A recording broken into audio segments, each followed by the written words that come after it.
Gente querida, alegria do encontro. Sou Nina Veiga e estou aqui no canal Paz e Bem, a produzir conhecimento a partir da antroposofia da imanência, num ativismo delicado por uma estética da vida viva. E hoje é para o terceiro episódio do nosso programa, da 25ª temporada desse nosso programa que tem como título Antroposofia da Imanência, ativismo delicado por uma estética da vida viva. E o tema dessa 25ª temporada é Rudolf Steiner lê Clarice Lispector. O episódio 3. Vamos falar de uma aprendizagem ou o livro dos prazeres. Ai, adoro. O mote, liberdade é pouco, o que eu desejo ainda não tem nome. É uma agulhadinha no Filosofia da Liberdade. Ela diz, liberdade é pouco, bem. É uma fantasia. Essa fantasia... Sabe quando você tem uma coisa assim, e aí vem aquela frase inteira, aquela cena inteira? Quando, naquele dia, Rudolf Steiner entrou na biblioteca do Goetheano, não podia imaginar o que aconteceria. Eu imaginei ele lendo Clarice Lispector. E aí digo eu, partindo de uma fantasia anacrônica, aproximo dois autores de minhas referências, Rudolf Steiner e Clarice Lispector. Rudolf se torna leitor de Clarice. Procuro apontar alguns pontos de aproximação filosófica nas principais obras de Lispector e Steiner. O exercício é, antes de tudo, o que, gente? Uma celebração. A celebração do conhecimento como o mais potente dos afetos. Pitadinhas de Spinoza, não é? O leitor é ele, garotão, Rudolf Steiner, filósofo, educador, artista, e diz essa mini bio que eu peguei dele, que circula por aí, esoterista. Foi fundador da antroposofia, da pedagogia Waldorf, da agricultura biodinâmica, da medicina antroposófica, da euritmia e mais, muita coisa. Esse moço é um moço da praxis. A filosofia dele é prática, é no real.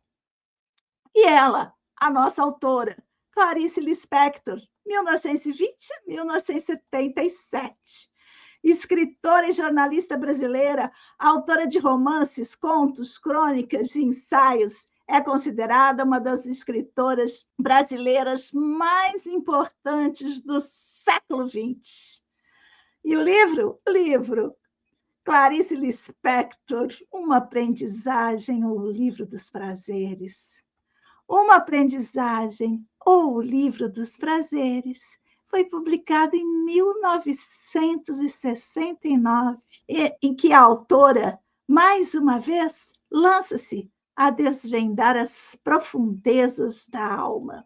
E vamos à sinopse? Mas você já sabe que é pegadinha, porque antes da sinopse tem a nossa convidada, a Andréia Costa. A Gina é professora da escola pública, escritora, psicanalista, leitora e estudiosa da antroposofia, no momento estudante do curso de Fundamentos da Antroposofia e Pedagogia Waldorf na Faculdade Rudolf Steiner, lá em São Paulo.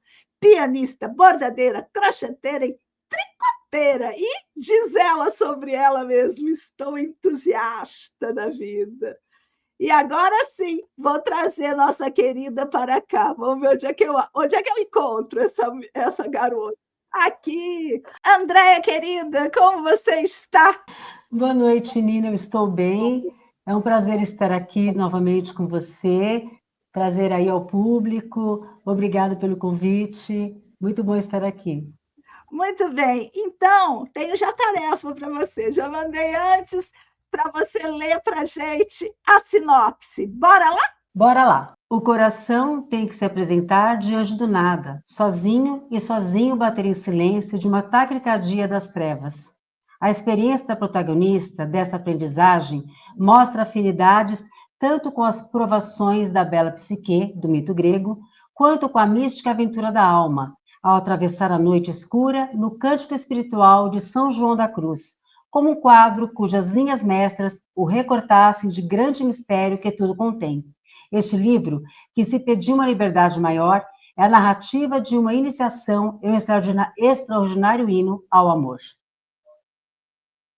Lore, a mulher faz uma longa viagem ao mais profundo de si mesma e chega à consciência total do ser. Diz: eu o homem, Ulisses, um professor de filosofia que possui fórmulas para explicar o mundo.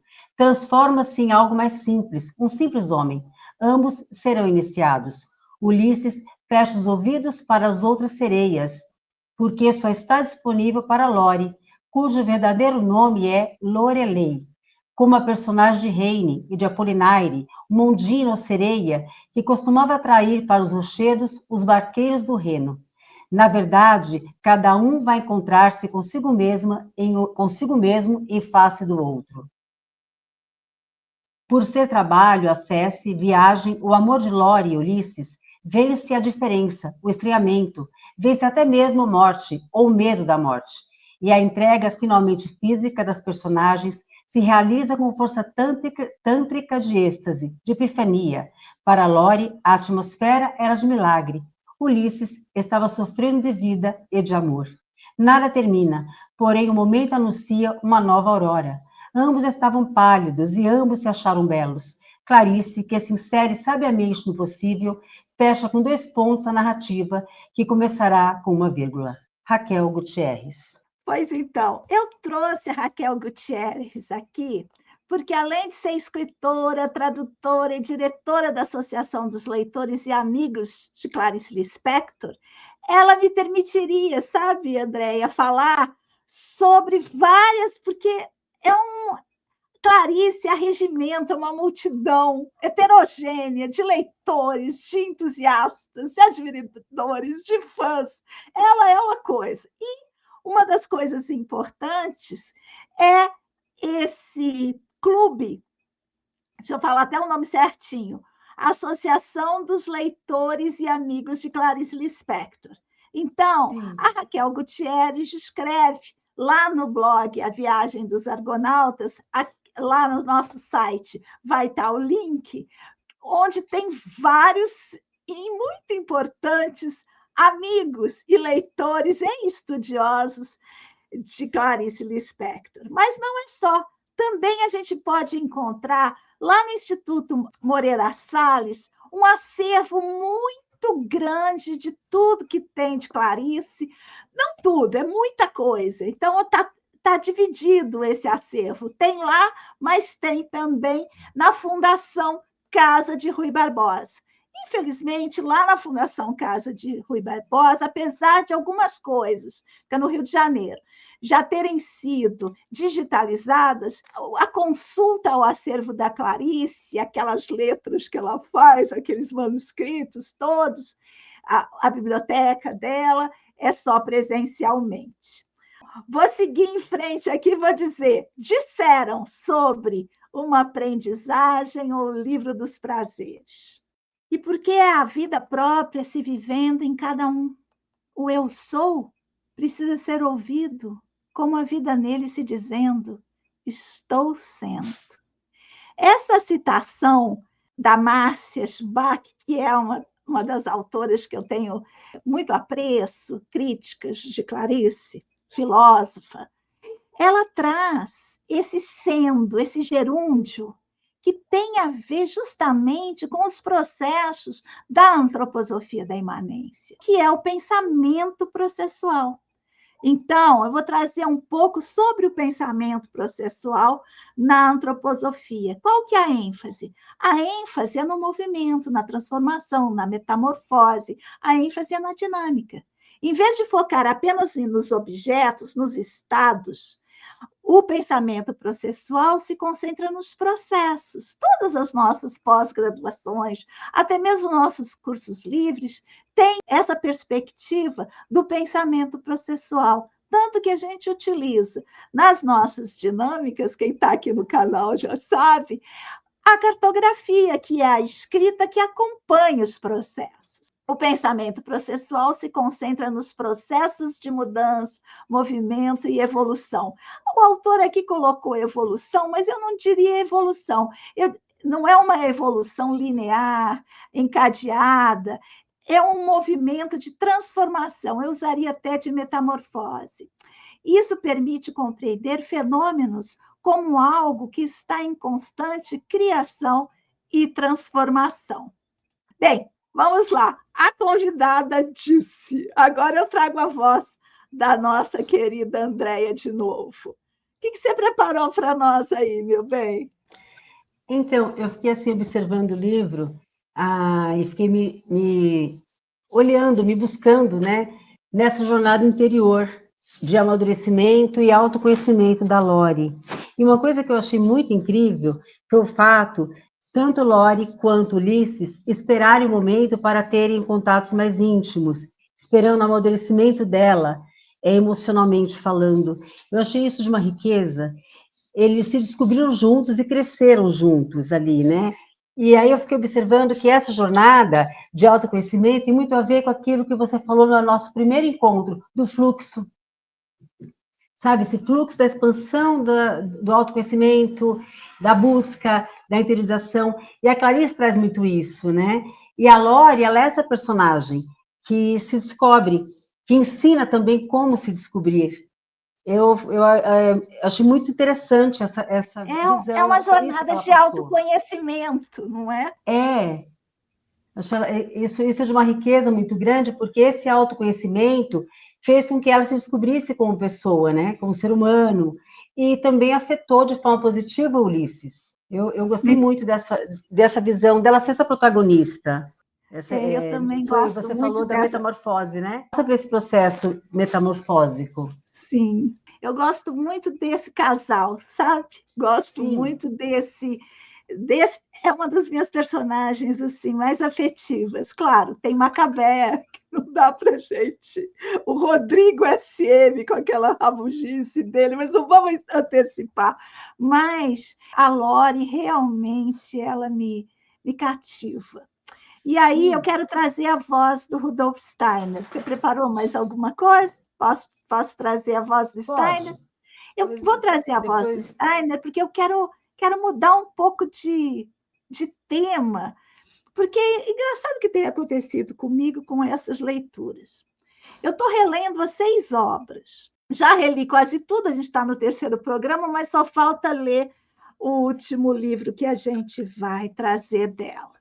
Então, eu já li as 5 obras e eu tenho pensado muito em mim mesma como leitora antiga da Clarice. E aí, eu às vezes, quando eu fiz o projeto, eu imaginei, vou falar disso aqui, vou falar disso aqui lá, mas quando eu começo a montar, porque eu gosto de montar esses slides, porque depois isso fica lá no nosso site, qualquer pessoa pode baixar, pode ter, pode colecionar, enfim. É a coisa da professora, não é?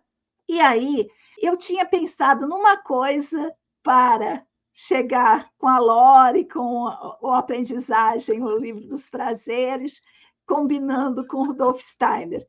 Mas apareceu outra coisa no meu caminho. Então, é essa coisa que eu vou trazer aqui.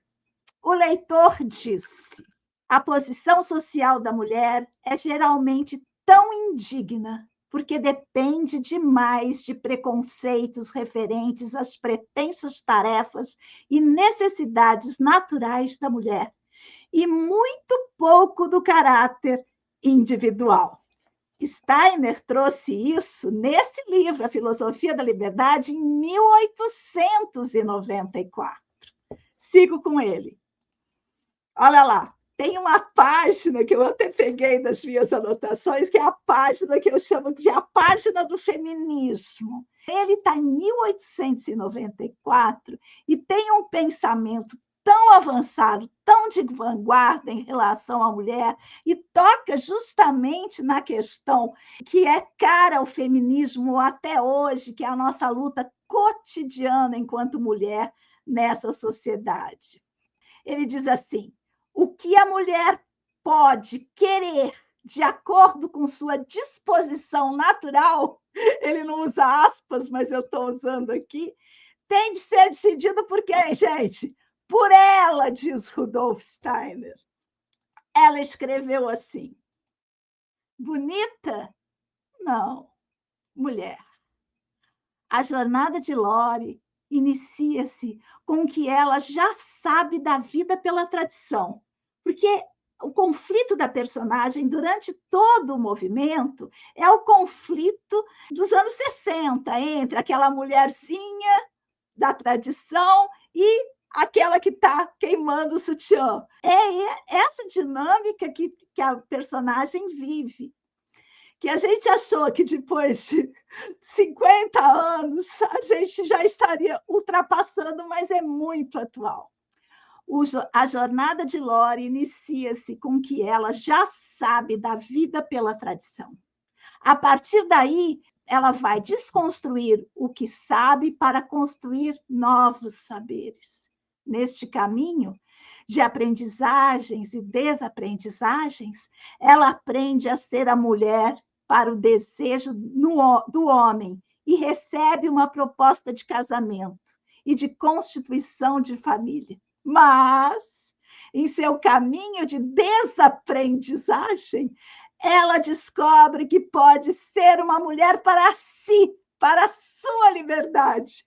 Como disse Rudolf Steiner em 1894. Bem, você quer falar alguma coisa? Porque eu também preparei um discurso que eu adoro, vou ler. Falando sobre isso que você trouxe, eu gostei muito de uma frase do livro que ela fala assim: a mais premente necessidade de um ser humano era tornar-se humano. E foi isso, né, o processo dela. Aí eu vou além, tornar-se mulher, né? Me lembra Simone de Beauvoir, quando você não nasce, você se torna, né? Então é bem isso. Ela fala tornar-se humana, mas também, no caso dela, se descobrir como mulher, tornar-se mulher. Então, eu quero trazer para nós o solilóquio, porque o livro tem vários solilóquios muito potentes. Mas eu escolhi esse, que é meio panfletário, assim, que eu acho que vale a pena a gente. Bem, vocês estão vendo meu livro por dentro. Ele é desse jeitinho, todo riscado. E é interessante que tem riscados da década de 80, da década de 90, dos anos 2000 e de agora. Eu vou ler o solilóquio dele, então.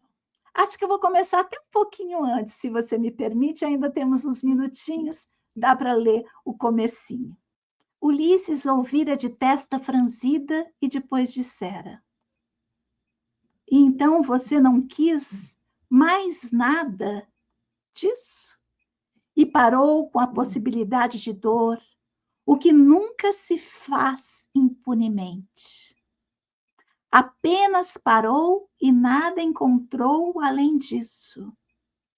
Eu não digo que eu tenha muito, mas tenho ainda a procura intensa e uma esperança violenta. Não esta sua voz baixa e doce. Eu não choro. Se for preciso, um dia eu grito. Lore, se for preciso, um dia eu grito. Estou em plena luta e muito mais perto do que se chama de pobre vitória humana do que de você, mas é vitória. Eu já poderia ter você com o meu corpo e minha alma. Esperarei, nem que sejam anos, que você também tenha corpo, alma para amar.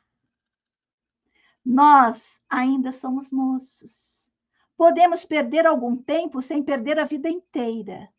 mas olhe para todos ao seu redor e veja o que temos feito de nós, e a isso considerado vitória nossa de cada dia. Não temos amado acima de todas as coisas. Não temos aceito o que não se entende, porque não queremos passar por tolos. Temos amontoado coisas e seguranças, por não nos termos um ao outro. Não temos nenhuma alegria que já não tenha sido catalogada.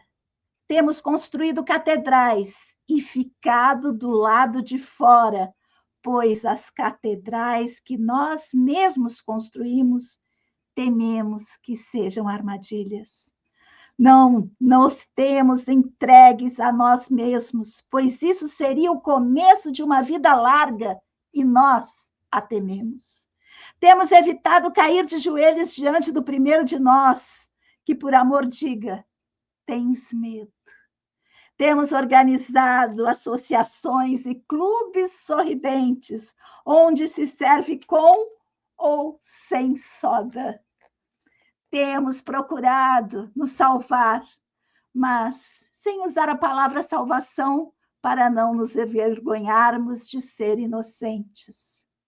Não temos usado a palavra amor para não termos de reconhecer sua contextura de ódio, de amor, de ciúme e de tantos outros contraditórios. Temos mantido em segredo a nossa morte para tornar nossa vida possível. Muitos de nós fazem arte por não saber como é a outra coisa. Temos disfarçado com falso amor a nossa indiferença, sabendo que nossa indiferença é angústia disfarçada. Temos disfarçado com o pequeno medo, o grande medo maior, e por isso nunca falamos no que realmente importa. Falar no que realmente importa é considerado uma gafe. Não temos adorado por termos a sensatez mesquinhez de nos lembrarmos a tempo dos falsos deuses. Não temos sido puros e ingênuos para não rirmos de nós mesmos e para que no fim do dia possamos dizer, pelo menos não fui tolo. E assim não ficarmos perplexos antes de apagar a luz. Temos sorrido em público do que não sorríamos quando ficássemos sozinhos. Temos chamado de fraqueza a nossa candura. Temo-nos temido um ao outro, acima de tudo. Eu acho isso. A própria dinâmica desse solilóquio é tão nietzschiana, é tão discursiva, eu acho tão potente. Muito bem, então é isso, chegamos num fim, um fim em devir. É tão bonito que voa. A mulher não está sabendo, mas está cumprindo. Uma coragem. Quero agradecer demais aos nossos autores, Clarice Lispector em Uma Aprendizagem e o Livro dos Prazeres, ou o Livro dos Prazeres, e Rudolf Steiner e sua Filosofia da Liberdade. Agradeço demais, passo a palavra para você se despedir. Sim, muito obrigada mais uma vez, foi maravilhoso. Clarice, essa riqueza. Muito obrigada, é um prazer estar com você. Um abraço a todos. Uma boa noite. Agora sim, vou dizer, sigamos juntas, pois assim somos mais fortes.